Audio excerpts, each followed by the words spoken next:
जल्द इसका निस्तारण नहीं किया गया तो ये पंचायत की लड़ाई रोडों पर पहुंचकर पूरे देश में क्रांति लाएगी। इसी के साथ साथ मैं आपको पुनः आश्वस्त करता हूं, हम आप सब एकजुट होकर अनंतपुर गांव के साथ, अनंतपुर की विरासत और अस्मिता के साथ है। राम राम साहब। अब मैं, क्योंकि आज समय की गरिमा होती है, अब ये मंच मैं भाई विजय प्रताप को देता हूं कि वो जो हमारे समाज के आज के अध्यक्ष जी बैठे हुए सुबह से बहुत वो उन्होंने समय दिया है। बहन जी, शिवाजी रेखा शिवाजी, आपका बहुत बहुत धन्यवाद है। भाई अंकित जी, देखिए हमारे अब अध्यक्ष जी आ गए, ठीक है जी। गौतम अवाना जी, मैं ये कह रहा हूँ जो आपका योगदान है उसको हम जिंदगी भर नहीं भूल सकते, पर अब समय की मर्यादा, मीडिया को भी छापना है। हमारे अध्यक्ष जी आगे, मैं तो नाम ले रहा हूँ, मेरी बहन है, मैं ही बोल रहा हूँ बहन की तरफ। हमारे अध्यक्ष जी आगे, अब वो अपने अध्यक्षीय भाषण, हमारे सुरेंद्र सोलंकी जी जो महापंचायत के अध्यक्ष, सभी लोग बैठ जाओ, सभी बैठ जाओ स्टेज पे। और अरुण जेलदार जी हमारे जो जा रहे हैं सारे रुक जाओ, हमारे अध्यक्ष फैसला सुना रहे हैं, सारे भाई रुक जाए तो जा रहे हैं भाई। हेलो, जो भी भाई यहाँ से उठ के जा रहे हैं सब बैठ जाए और यहीं पर रुक जाए, कहीं जाए नहीं भैया। देखिए, इस तरह की पंचायत पहली बार देखी है कि स्टेज पे इतने सारे लोग खड़े रहते हैं, लेकिन ये मामला दूसरा है। पंचायत की बहुत सारी मर्यादाएं होती हैं, लेकिन जोश इतना ज्यादा है यहाँ पे कार्यक्रम के लिए, तो यहाँ पे अव्यवस्था हुई है, तो इसलिए कुछ चीजों को देख के अनदेखा किया गया है। पंचायत की मर्यादा होती है, ताली ना बजे, नारे ना लगे, स्टेज पे कोई खड़ा ना हो, इस तरह की व्यवस्थाएं होती है। लेकिन ये जो महापंचायत है वो ऐसे नहीं है। आप कहीं पे भी देख लीजिए, महापंचायत लिख जाती है, वो ऐसे नहीं। यहाँ पे बहुत सारे पालों के चौधरी आए हैं, बहुत सारे पालों के प्रमुख लोग आए हैं, लेकिन वो सब अपना समय दे रहे हैं आपके साथ रहने के लिए, ना कि माइक पे आके अपनी बहुत ज्यादा बात कहने के लिए। लेकिन पंचायत की जो मर्यादाएं होती हैं वो आगे के लिए हम कंटिन्यू करेंगे। लेकिन आज जो समस्या यहाँ पे अनंतपुर में आई हुई है उसके लिए सब लोग पीड़ित हैं। आप जानते हैं, मैं आप सबसे सिर्फ एक प्रश्न करूंगा।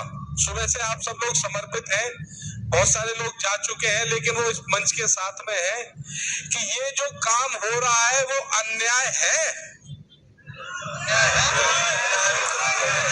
और जब अन्याय होता है तो भगवान कृष्ण ने भी कहा है कि अन्याय के खिलाफ सबको खड़ा होना चाहिए, और न्याय दिलाने के लिए जिस स्थिति में जिस तरीके से न्याय हो वो सारे अपनाने चाहिए।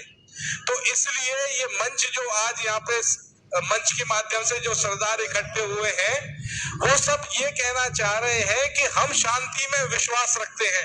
ऐसा पीछे बात करेगा, हम शांति में विश्वास रखते हैं।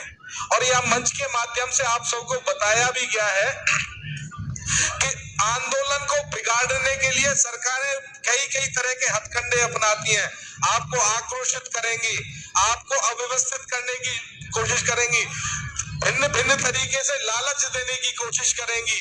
लेकिन आपको अपना धैर्य बनाए रखना है। समय के साथ आप सबको धरना जो समिति चला रही है उसके मार्गदर्शन में जिस शांति से सारा कार्यक्रम हो रहा है, अभी आप देख रहे हैं मंच में सुबह से भाई साहब खड़े हैं, उन्होंने प्रताप जी, उन्होंने अपनी शालीनता के साथ में आप सबको बड़े अपनी आत्मीयता से बात रखी गई।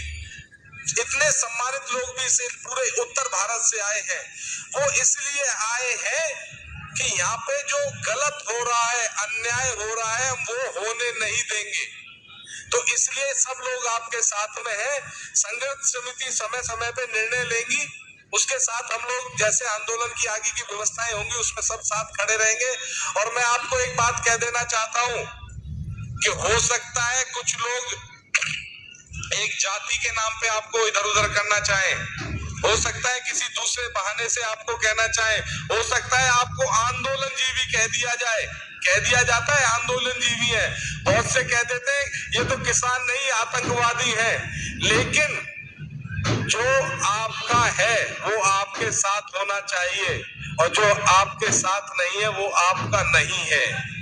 जो हमारे हैं, हमारे बनते हैं, किसी भी तरीके से बनते हैं, चाहे खून के नाम पे, जाति के नाम पे या किसी और के नाम पे, तो वो हमारे साथ दिखने चाहिए। अगर उनकी नहीं चल रही है, अगर वो झूठे आश्वासन ना दें, इस समाज को झूठे आश्वासन ना दें, झूठे आश्वासन नहीं चल पाएंगे। अगर उनकी चलती है तो अपनी चलाएं और सबकी रखवाली करें, इसीलिए उन्हें भेजा गया है। और अगर उनकी नहीं चलती है तो अपने इस्तीफे देके भाईचारे के साथ आके बैठ जाए।